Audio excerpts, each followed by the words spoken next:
going to tell you a story about my daughter Shayna and what she has taught me about life. Shayna is my oldest child. She was born on January 20th, 1991.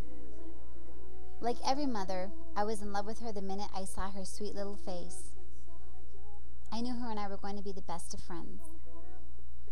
Little did I know that this angel would be teaching me a lesson in life. I remember holding her in my arms one day and I broke down crying because I wanted to protect her for the rest of her life. I didn't want anything to ever happen to her. She was so tiny and fragile. Shayna was a happy baby. She always had a smile on her face. She and I spent a lot of time together when she was little because her father worked late almost every night, which gave me the opportunity to develop a special bond with her. She was always into mischief. You always knew she was up to something when you couldn't see or hear her. She was quite a little lady, and she still is. Shayna has always been very good to her little sisters.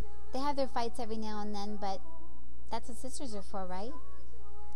One of Shayna's favorite holidays is Halloween, which is also one of my favorite holidays. She loves taking little vacations, but no longer than 3 days because she gets homesick. Nothing like her mother. Shayna likes to bake, spend time with her youngest sister, and she enjoys camping. Shayna started to have severe migraines at the age of 9. I thought it could be caused by poor vision, allergies, or simply not eating right.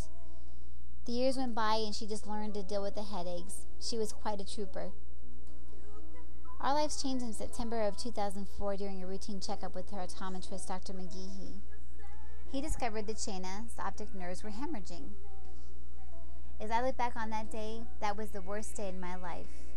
What I thought could never happen to me was happening. All I could do at this point was to pray for the best. I knew this was a storm that was going to pass. I just had to wait it out. It was such a blur. One day we were with the optometrist, the next day we were at Banner Desert having an MRI, and the next day we were meeting with the neurosurgeon. As a parent, I had these guilt feelings because she had been having severe migraines for 3 years and we didn't know the severity of her condition. It was discovered that she has a low-grade tumor in her brain that is in a difficult place to reach. The tumor is blocking a ventricle, which makes it hard for the brain fluid to make its way to the base of the brain. Talk about a blow. My worst nightmare as a mother was happening before my very own eyes. I immediately expected the worst. I was certain that I was going to lose my little girl, and there was nothing I could do. I did not know why this was happening, especially to such a good girl. I was having a difficult time dealing with the news. The hardest part was not letting my emotions show when I was around my children, especially Shayna. I saved the crying for nighttime. That's when I would let it all go in the privacy of my bedroom. I've always been a believer in God, and I put it in His hands. If it wasn't for my faith in God, I would be lost. As parents, we had two options for Shayna's condition. We could move forward with a shunt or a procedure called third ventriculostomy. We weighed the pros and cons of both procedures, and in September 2004, Shayna had a third ventriculostomy.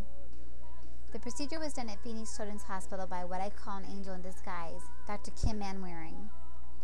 During this procedure, they drilled through the top of her skull and cut through the brain to make a hole at the base of her brain to relieve some of the pressure. The surgery lasted 3 hours, but it seemed like eternity.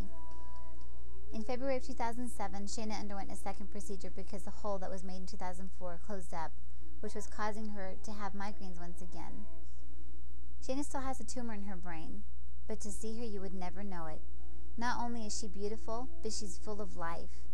Now that she's a little older, she understands the seriousness of her condition, but she doesn't focus on the negative. Shayna has taught me to be positive and to always focus on the good things in life and not the negative. We have no control of what life brings us, but we have control of how we handle what we are given. Shayna has taught me to be strong and to never give up. She amazes me regardless of her condition. She never complains and is never asked, "Why me?" We are not completely out of the storm, but I can see the rainbow. Even though I have a lot of faith in God, having my husband by my side helped me get through this difficult time in my life. Shayna, here's to you. You make me proud. I love you, and you truly are my hero and the wind beneath my wings.